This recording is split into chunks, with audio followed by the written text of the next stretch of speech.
व्याप्तजिनं चराचरं तत्पदं दर्शितजेन तस्मै श्रीगुरवे नमः। नारायणं नमस्कृत्यं नरं चैव नरोत्तमं देवीं सरस्वती व्यासं ततो जयमुदीरयेत्। श्रीभगवान् भगवतानांश्चं मुखलितमक्षरं त्र्यक्षरं महाबीजं अनन्ततनिर्जयते। चतुर्विंशतिब्राह्मणं चतुश्लोके च नारायणं नारद दशमश्लोके व्यास चैव शतानि च। अष्टादशसहस्रेषु कृता सत्यवती सुतः सुखभ्यामुपदेशनं परीक्षितनिजयेत्। सुखपरीक्षितसंवादं नारद वसुदेवाय कविनिमिषसंवादं अवधूतजदुराजन कृष्ण उद्धव संवादं सुदशनिकमुनिनं एतानि षड्संवाद भगवत भावुका जना। नाहं तिष्ठामि वैकुण्ठे योगिना हृदयेन च मद्भक्ता यत्र गायत्री तत्र तिष्ठामि नारद। गोविंद गोविंद गोविंद पदुगळुचि मकरंद से मकरंद पान करी हेळे तरिले ब्रज नारी से ब्रज नारीଙ୍କ ପୟରେ ମନମ ଥାଉ ନିରନ୍ତରେ ମନମ ନିରନ୍ତରେ ଥାଉ ଆକୃଷ୍ଣ ବୋଲି ଯିବ ଯାଉ ଆକୃଷ୍ଣ ବୋଲି ଯାଉ ଯିବ ମୋତେ ଉଦ୍ଧାର ରାଧା ଦବ। ନମାମି ନମାମି ନମାମି ନମସ୍ତେ ଗୁରୁ ଅନ୍ତର୍ଯ୍ୟାମି ନୀଳଚକ୍ରକୁ ବାରେ ଅନା ଉଡ଼ୁଛି ଅବଧୂତ ବାନା ସେ ନୀଳଚକ୍ରେ ମହାବାହୁ ଅଦୃଶ୍ୟ ପଦ ଦୃଶ୍ୟ ହେଉ ସେ ନୀଳଚକ୍ରେ ମହାବାହୁ ଅଦୃଶ୍ୟ ପଦ ଦୃଶ୍ୟ ହେଉ ଦୟା କରିଲେ ଜଗନ୍ନାଥ ପଢ଼ିବି ଶ୍ରୀମଦ୍ଭାଗବତ ମାତ୍ରା ଉଡ଼ନେ ଯେତେ ଦୋଷ ତ୍ରାହି କରିବେ ପିତ ବାସ ସମସ୍ତ ଗୋସ୍ୱାଇଁକି ମୋର ଗୋଟିକେ ଗୋଟି ନମସ୍କାର। ନମୋ ନୃସିଂହ ଚରଣ ଅନାଦି ପରମ କାରଣ ଲୀଳା ବିଧୃତ କଳେ ବରଦେବ ମାନବେ ଅଗୋଚର ମାୟା ସଂସାରେ ଯାର ଲୀଳା ଜାନାମ ଭବ ଜଳେ ଭେଳା କରୁଣା କଟାକ୍ଷ ପ୍ରକାଶେ ଭକତ ଜନ ଦୁଃଖ ନାଶେ ସେ ହରି ଚରିତ ପ୍ରକାଶେ ଶ୍ରୀ ଭାଗବତ ଏକାଦଶେ ଏ ଭାଗବତ ଧର୍ମ କଥା ହେଳେ ଖଣ୍ଡଇ ଭବ ବ୍ୟଥା। ନାରଦ ବସୁଦେବ ବାଣୀ ନିମିରାଜନ ନବ ମୁନି ଉଦ୍ଧବ ନିସ୍ତାରଣ ବାଣୀ ଯାହା କହିଲେ ଚକ୍ର ପାଣି ସେ କଥା ପ୍ରାକୃତେ ପ୍ରକାଶ ଆରମ୍ଭେ ଜଗନ୍ନାଥ ଦାସ ବ୍ୟାସନନ୍ଦନ ମୁଖୁ ଶୁଣି ନିର୍ମଳ ଭାଗବତ ବାଣୀ ସାଧୁ ସଙ୍ଗମ ଗଙ୍ଗା ତୀରେ ସୁଖ ଚରଣ ଧରି କରେ ଆନନ୍ଦେ କରି ଅଶ୍ରୁପାତ ବହିଲେ ଅଭିମନ୍ୟୁ ସୁତ ମୁନି ନମେ ତପୟରେ ମୋତେ ଉଦ୍ଧର ଏ ସଂସାରେ କହ ଶ୍ରୀକୃଷ୍ଣ ଗୁଣମାନ ପୁଣି କି କଲେ ଭଗବାନ। ଶ୍ରୀଶୁକ ଉବାଚ କହନ୍ତି ବ୍ୟାସଙ୍କ ତନୁଜ ଶୁଣ ପରୀକ୍ଷ ମହାରାଜ ଦେବଙ୍କ ବ୍ୟାକୁଳେ ମୁରାରି ଅଂଶେ ମନୁଷ୍ୟ ଦେହ ଧରି ଦୁର୍ଜନ ଦୁଷ୍ଟ ଗଣ ମାରି ଅବନି ଭାରା ହେଳେ ହରି ଲାବଣ୍ୟ ରୂପେ ଜନମୋହି ପ୍ରାଣୀ ନୟନେ ସୁଖ ଦେଇ ସେ ରୂପେ କରି ଅନ୍ତର୍ଧ୍ୟାନ ହରିଲେ ପ୍ରାଣୀଙ୍କର ମନ କୃଷ୍ଣ କୋମଳ ମୃଦୁବାଣୀ ଯେହୋବା କନେ ଥିଲେ ଶୁଣି ତେଣୁ ତାହାଙ୍କ ଚିତ ହରି ଅନ୍ତର ହୋଇଲେ ମୁରାରେ କୃଷ୍ଣର ପାଦ ପଦ୍ମ ଚିହ୍ନ ସୁନ୍ଦର ମନ୍ଥର ଗମନ ଯେହୋବା ଦେଖିଥିଲେ ଜନ ସେ ପାଦ ପଦ୍ମେ ଦେଇ ମନ ସେ ରୂପେ ତାଙ୍କ ମନ ହରି ନିଜ ଭୁବନେ ବିଜେ କରି କୁରୁ ପାଣ୍ଡବ ମଧ୍ୟେ ହରି ମାୟା କନ୍ଦଳେ ଭେଦ କରି କପଟ ପାଶା ବନବାସ ଆକର୍ଷି ଦ୍ରୌପଦୀର କେଶ ଭୀମକୁ ବିଷ ଲଡୁ ଦେଇ ଚତୁର ଘରେ ଅଗ୍ନିଦାହୀ ଏ ଆଦି ଯେତେ କଷ୍ଟମାନ ପାଣ୍ଡବେ ଦେଲା ଦୁର୍ଯ୍ୟୋଧନ ସେ ଅପମାନେ ମାନ ବହି ସଙ୍ଗତେ ଘେନି ପାଞ୍ଚ ଭାଇ ନିମିତ୍ତ କରି ତାଙ୍କୁ ହରି ଅନେକ ଅକ୍ଷହିଣୀ ମାରି ଭାରା ନିବାରି ଭଗବାନ ଅନ୍ତେ ଚଳିଲେ ନିଜ ସ୍ଥାନ। ପରୀକ୍ଷିତ ଉବାଚ ଅଖଣ୍ଡ ନିଜ ବଂଶ କୋପେ କିମ୍ପା ହରିଲେ ବ୍ରହ୍ମ ସାପେ ଯାହାର ମାୟା ଯୋଗ ବଳେ ଈଶ୍ୱର ଖେଳେ ମୋହି ତଳେ ସେ ବ୍ରହ୍ମ ସାପ ନର ହରି ହେଳେ ପାରଇ ଆନ କରି ସର୍ବସମ୍ପଦ ନିଜ ପୁରୀ ମାୟାର ବଳେ ତା ସଂହାରି କଳି ଭିଆଇ ନିଜ ବଂଶେ ସଂହାରି ବିଶ୍ରାମିଲେ ଶେଷେ ଅନଳ ବନୁଜାତ ହୋଇ ଜେନେଲି ଭଇ ବନ ଦୋଇ ଯେ ଯଦୁ ବଂଶ ମୋହି ତଳେ କ୍ଷୟ ନୁହନ୍ତି ରିପୁ ବଳେ ସେବନ୍ତି ଗୁରୁ ବିପ୍ରପାଦେ ଭେଦ ନୁହନ୍ତି ବେଦବାଦେ କିମ୍ପା ଗୋବିନ୍ଦ ସଂହାରିଲେ ନିଜ ଭୁବନେ ବିଜେ କଲେ କୃଷ୍ଣର ଯଶ ଗୁଣ ଯେତେ ସଂସାରେ ଶୁଣି ଏକ ଚିତେ ପାପି ତରନ୍ତି ତମ ଘୋର ହେମନ୍ତ ମହିମା ଯାହାର ଭମୁନି କହତ ସମନେ ହେମନ୍ତ ରାଜାର ବଚନେ। ଶ୍ରୀ ଶୁକବାଚ ବୋଲନ୍ତି ବ୍ୟାସ ଦେବ ସୁତ ଶୁଣ ହେ କୃଷ୍ଣର ଚରିତ ଜନମୋହନ ମାୟାଧର ପ୍ରକାଶୀ ମାୟା କଳେବର ନାନା ଚରିତ କର୍ମ କରି କନ୍ଦଳେ ନିଜ ବଂଶ ମାରି କାହାର ସାଧ୍ୟ ଏବେ ଭାର ଶୁଣ ସୁମନେ ନୃପବର କଳି କଳୁଷ ନିବାରଣ ସଂସାରେ ସ୍ଥାପି ଯଶ ଗୁଣ ଏବେ ଗୋବିନ୍ଦ କଲେ ଯେତେ କହିବା ଶୁଣ ଏକ ଚିତେ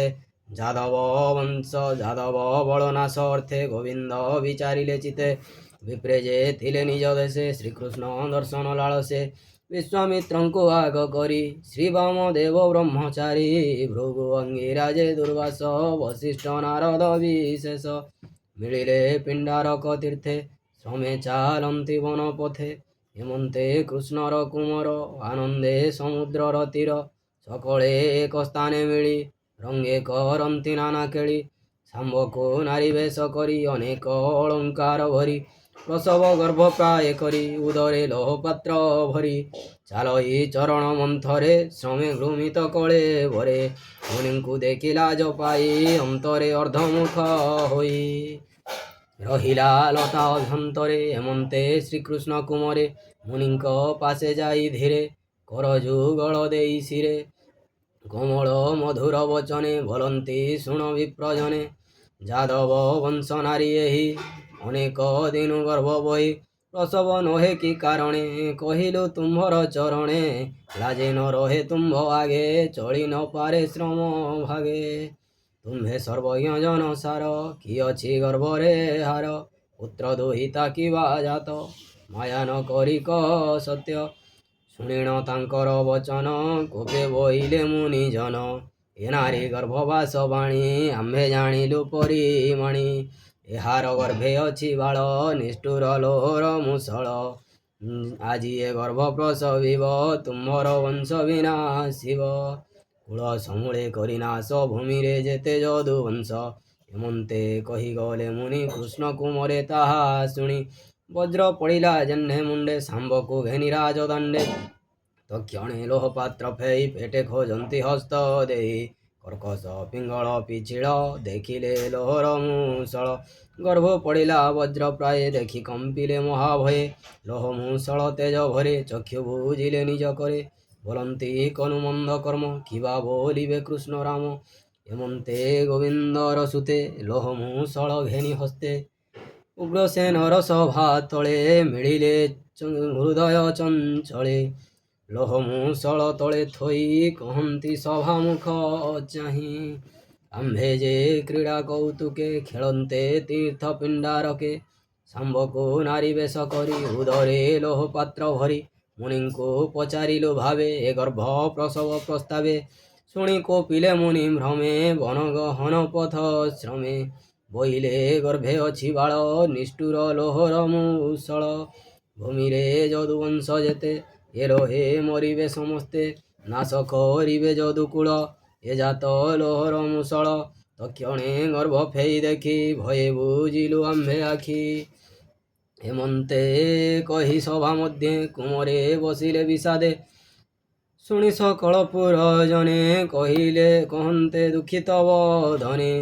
ନିଷ୍ଠୁର ବିପ୍ରକୋପାନଳ ଦହଇ ଭୁବନ ମଣ୍ଡଳ କେ ତାହା ଅନ୍ୟଥା କରିବ ବ୍ରହ୍ମା ଶଙ୍କର ବାସୁଦେବ ଶୁଣି ବିଷାଦ ସଭାଜନ ବଦନ ନ ସ୍ଫୁରେ ବଚନ ତା ଦେଖି ରାଜା ଉଗ୍ରସେନ ଭୀମକୁ ବୋଲଇ ବଚନ ଏ ଲୋହଗିରି ଶିଖେ ନେଇ ଘଷ ସମୁଦ୍ର ଜଳେ ଦେଇ ନିଶେଷ କରି ଲୋହ ଘଷ ଯେମନ୍ତେ ନ ରହିବ ଶେଷ ତକ୍ଷଣେ ରାଜା ଆଜ୍ଞା ପାଇ ମୂଷଳ ଘେନି ବେଗେ ଯାଇ ପର୍ବତ ସମୁଦ୍ରର ଜଳେ ଲୋହ ଘଷିଲେ ଭୁଜ ବଳେ ଘଷନ୍ତେ ଲୋହ ଚୂର୍ଣ୍ଣ ହୋଇ ପଡ଼ଇ ସମୁଦ୍ରରେ ଯାଇ ଅନେକ ଦିନ ଘଷିର ସେ ଅଳ୍ପ ରହେ ଅବଶେଷେ ଅଙ୍ଗୁଳି ଛିଡ଼େ ଘର ଶଣେ ନିଷ୍ଠୁର ନିଶେଷ କରଣେ ନ ପାଇ ପକାଇଲେ ଜଳେ ଘର ଗଭୀର ମିନ ମେଳେ ଲୋହ ପଡ଼ନ୍ତେ ଘର ପାଣି ଆହାର ପ୍ରାୟ ତାହା ମଣି ମିନ ଗିଳିଲା ଅତି ବେଗେ ସେ ମିନ ମତ୍ସ୍ୟଗଣ ସଙ୍ଗେ ଚରନ୍ତେ ସମୁଦ୍ରର କୂଳେ ଜାଲେ ପଡ଼ିଲା ଅନ୍ତକାଳେ ধীবর নেই মিনো একা যারা সবরে দেলা দেখা ধীবর নেই মিনো একা যারা সবরে হেলা দেখা মিনো কাটন্তে তার ঘরে এলো পড়িলা তাউ ধরে কর্কশ পিঙ্গল প্রচণ্ড জড়ই জেনে মার তণ্ড দেখি সবর তোষ হই নারাচ কলা তাহা নেই ବାଣର ମୂଳେ ତୀକ୍ଷ୍ଣ ଫଳ ତେଜ କି ଜଳଇ ଅନଳ ଜେଲ ଚୂର୍ଣ୍ଣ ପଡ଼ିଥିଲା ସମୁଦ୍ର ଜଳରେ ଭାସିଲା ତୀରେ ଲାଗନ୍ତେ ଲହ ଚୂର୍ଣ୍ଣ ଜନ୍ମିଲା ଏରକାର ବନ ତୀକ୍ଷ୍ଣ ତ୍ରିଶିର ଏ ସ୍ୱଭାବେ ଜେଣେ ଯାଦବେ ନାଶ ଯିବେ ଯେ କାଳ ରୂପୀ ଭଗବାନ ଜାଣଇ ସକଳ ବିଧାନ ଖେଳଇ ମାୟାମୟ କଳ୍ପେ ସେ ପ୍ରଭୁ ଡରେ ବ୍ରହ୍ମ ସାପେ କୂଳ ବିନାଶୀ ହେତୁ କରି ଅବନି ଭାରା ହେଳେ ହରି ନିଜ ଭୁବନେ ଅବଧାନ ନିର୍ଲେପ ପ୍ରଭୁ ଭଗବାନ ଭଲଇ ବିପ୍ର ଜଗନ୍ନାଥ ଶ୍ରୀ ଏକାଦଶ ଭାଗବତ ଜାହ୍ନବୀ ତୀରେ ରାଜା ଆଗେ ସୁଖ କହନ୍ତି ବ୍ରହ୍ମ ଭାଗେ ସଂସାର ତାରଣ ଏ ବାଣୀ ସୁଜନେ ତର ଏହା ଶୁଣି ସଂସାର ତାରଣ ଏ ବାଣୀ ସୁଜନେ ତର ଏହା ଶୁଣି ସଂସାର ତାରଣ ଏ ବାଣୀ ସୁଜନେ ତର ଏହା ଶୁଣି इति श्रीमहाभागवते महापुराणे परमहंस्यां सहितां वयसेकां एकादश स्कन्धे विप्रशापकथनं नाम प्रथमोऽध्यायः।